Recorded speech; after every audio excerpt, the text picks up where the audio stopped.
Funding for Overheard with Evan Smith is provided in part by Hilco Partners, Texas Government Affairs Consultancy and its Global Healthcare Consulting Business Unit, Hilco Health, and by the Matson McHale Foundation in support of public television, and also by MFI Foundation, improving the quality of life within our community, and also by the Alice Clayburgh Reynolds Foundation.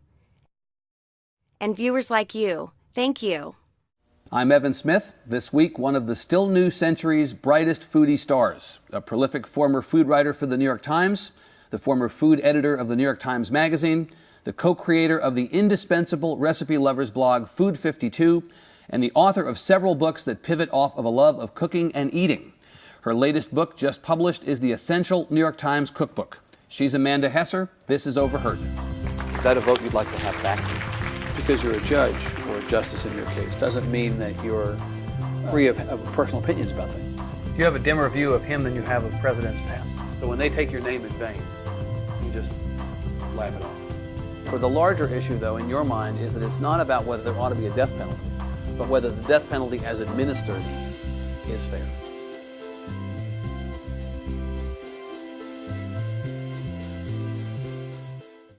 Amanda Hesser, welcome. Thank you so much. Hardly know where to begin. There are more than 1,000 recipes in this book. That's right. And yeah. you cooked every one of them. Oh yeah, and more. Are you sick of cooking at this point after? I'm not. Well, I took 6 years to do it, so. But still, I mean, even if you do the math, it does seem like kind of a lot. It's a lot of cooking. Yeah. Yes, I will not deny that. But it was great. I mean, it was like, how often do you get a chance to cook 1,400 recipes? Just do that. Yeah. Right. All right. So this is a question I'm sure you've been asked. Which is your favorite? Well, it's like choosing your favorite children. You know, I can't choose a favorite, but I'm I will give you one. I know you're not. Yeah. I know you're not. I'm going to name a couple. Okay. Okay. So one is a very unusual recipe. It's called tomato figs. Figs. You know, we all have this terrible impression of sun-dried tomatoes because we ate too many of them in the 1980s.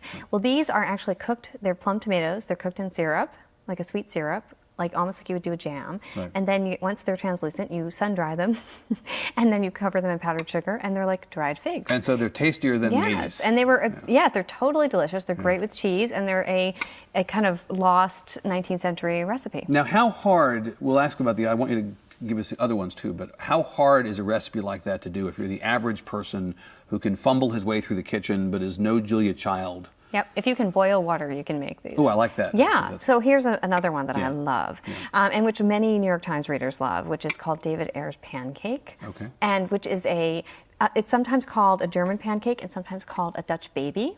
And it's essentially, I know it has a great name. I don't know, I was with you until the baby part, actually. But, okay. I don't know where the baby part comes from. So essentially, you heat up an iron skillet, add a bunch of butter, you make this batter that takes literally a minute to mix together, and it's very thin, and you pour it in, and you stick it in the oven, and you think it's hopeless, and then while it's in the oven, it starts growing up out the sides of the pan, and it's like this very thin, buttery crepe, with crisp edges because it's kind of grown up outside of the pan in the hot oven. And then you pull it out, and kind of like a souffle, you've got to get it to the table, and you just sprinkle some powdered sugar and lemon juice, and that's it. And it's fantastic. One thing I'm sensing is that powdered sugar is the secret ingredient to everything. Is that right? Yes, it's the secret to life's happiness. So is that a breakfast pancake? Is that just an anytime? What is that? It's it's like a weekend breakfast pancake. You could also serve it as dessert, though. I'm now hungry. I must leave, actually, after talking to you just for 5 minutes. So people understand these recipes. There are about 1,400 recipes or so in the. Well, there's 1,000 in the book. Yes, but I tested 1,400. I only put the very best. They made the cut, basically. They made the cut. Mm-hmm. So these were recipes. So people understand the philosophy behind this book. These are recipes that kind of came in from here and there and everywhere. That's right. So I mean, the great thing about the New York Times is that they, as a newspaper, they've been like writing about food news and food trends and food recipes since the 1850s. Right. And so it's this incredible public document of American food culture. Right. And so basically I was just kind of unearthing and distilling, 150 years worth of recipes so that I could deliver them to you in a book that says, here are the ones that mattered, and here's some amazing gems that we've forgotten about. And no recipe was sent in by some yuts and not tested, and they just put it in and it's terrible. Every recipe, this is the whole testing process, right? Well, that's right. The 19th century recipe archive, which is incredibly bountiful, was all reader recipes. And so those were yes, they were readers' So recipes. you had to dust but them off and try them again? Exactly. There are a couple of ones that you would not expect to find there. For instance, there's a recipe for dulce de leche, which is the sort of the Haagen-Dazs ice cream flavor. Yeah. And there were recipes for granita, the sort of shaved Italian ice that we thought was suddenly kind of created in 1985.